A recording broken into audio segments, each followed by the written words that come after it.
Selamat datang di tutorial Adobe Illustrator chapter pertama. Ini bakalan terus aku upload ya per chapternya ke depannya. Jadi teman-teman pantau terus ya. Di chapter pertama ini aku pengen kasih yang dasar banget teman-teman. Ini mungkin teman-teman udah menguasain ya. Ya hitung-hitung sambil mengingat kembali lah. Di sini ketika kita membuka Adobe Illustrator itu akan muncul pertama kali welcome screen-nya teman-teman. Ada beberapa pilihan. Cuman yang penting itu ada dua di sini. Create new, kemudian ada open. Kalau create new, itu jelas untuk teman-teman buat canvas baru gitu, artboard baru. Kalau open, untuk membuka yang sebelumnya teman-teman bikin di Adobe Illustrator itu. Kita pilih create new, teman-teman. Di sini ada berbagai macam preset yang bisa teman-teman gunakan. Ada yang otomatis, tinggal teman-teman pilih di sini dengan berbagai macam versinya. Teman-teman bisa secara otomatis menggunakan preset versi mobile. Kemudian ada versi website, print, film, video, art, and illustration.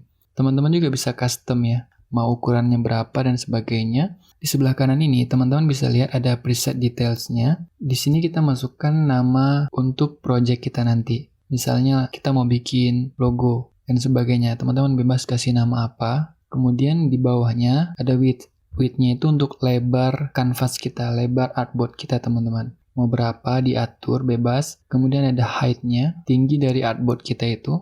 Kemudian di sini ada satuan ukurannya. Teman-teman bebas bisa pilih gitu. Mau pixels, points, mau piecast, mau feet dan sebagainya teman-teman. Teman-teman bebas sesuai dengan kebutuhan gitu. Mau pakai sentimeter, mau meter dan sebagainya. Kemudian kalian bisa pilih orientasinya. Orientationnya seperti apa, dia mau landscape atau yang portrait teman-teman. Itu bebas, pilih ya sesuai dengan kebutuhannya. Nah ini yang penting juga teman-teman. Ini untuk mau berapa banyak sih artboard yang kalian pakai itu. Misalnya kalau kalian lihat di Instagram, itu ada postingan yang bisa di slide. Nah itu biasa dia pakai artboardnya banyak gitu. Ini teman-teman bisa tambah juga artboardnya nanti ketika di workspace-nya ya. Kemudian di bawah itu ada bleed. Ini yang jarang dipahami orang teman-teman. Ini yang jarang digunakan sebenarnya. Kebanyakan orang itu cuman mengurus yang di sini, kemudian yang di sini. Ini kadang-kadang itu kelewat. Nah, sebenarnya bleed ini digunakan seringnya untuk printing teman-teman, untuk dunia percetakan. Ini semacam memberi jarak aman gitu. Kalau misalnya nanti hasil cetakannya mau dipotong lagi atau kayak gimana, nah ini dia memberikan jarak aman teman-teman. Di sini teman-teman bisa atur mau berapa jarak aman yang bakalan teman-teman gunain. Ini kalau kalian nonaktifkan, dia bakalan diatur per bagian ya, mau bagian atas. Tapi kalau kalian aktifkan, dia akan serentak. Kalian atur bagian atas, semuanya akan ikut secara otomatis gitu. Kalau teman-teman lihat, ini di pinggir kanvasnya ini ada garis merah. Inilah yang tadi aku bilang bleed teman-teman. Aku simpan dalam format PDF, kemudian aku save. Ini aku udah pakai bleed ya teman-teman. Nah, bleeds-nya udah dicentang otomatis. Kita menggunakan dokumen dengan setting bleed seperti tadi teman-teman. Ini ketika aku save, kemudian aku buka file yang tadi, yang udah aku kasih jarak aman ya teman-teman. Hasilnya seperti ini teman-teman.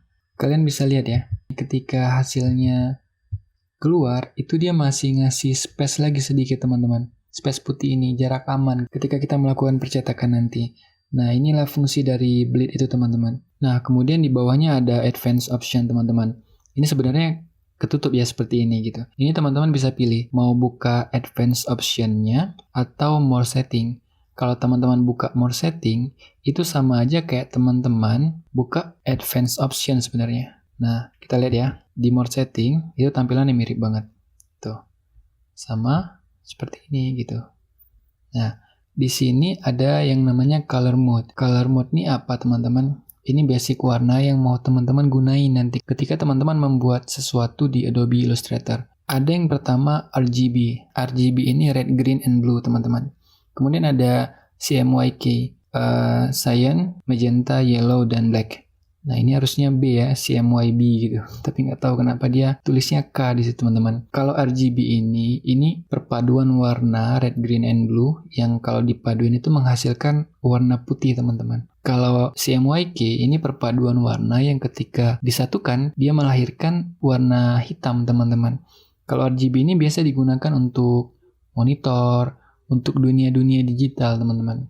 konten sosial media gitu, website dan sebagainya gitu. Sedangkan si MYK ini biasa digunakan untuk printing, dunia percetakan teman-teman. Oke, kalau teman-teman mau bikin konten sosial media mungkin ya lebih recommended menggunakan RGB teman-teman.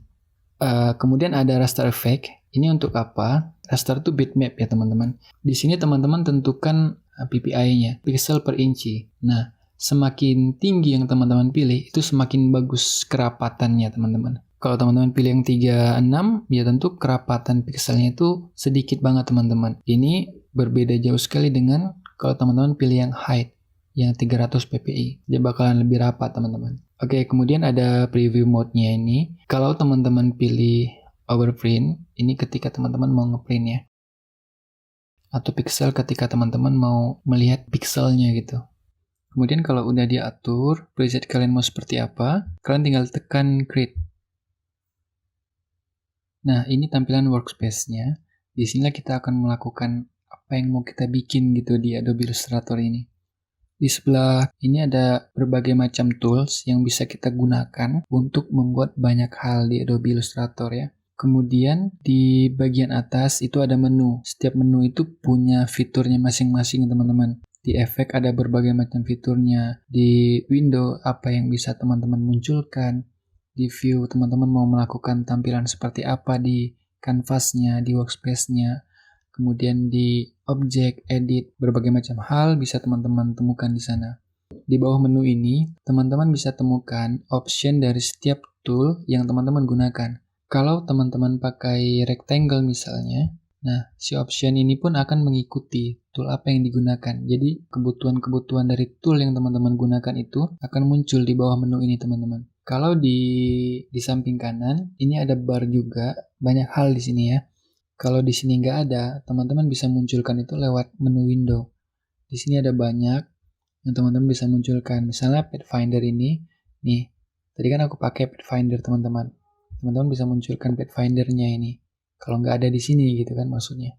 Nah, yang di tengah ini udah jelas, ini adalah artboard yang kita bikin tadi, canvas kita. Yang di welcome screen tadi ukurannya kita atur. Baiklah teman-teman, di chapter selanjutnya aku bakalan jelasin kegunaan dari masing-masing tool di Adobe Illustrator ini. Terus pantau YouTube aku, subscribe biar dapat notifikasi dari video terbarunya. Sampai ketemu di chapter selanjutnya.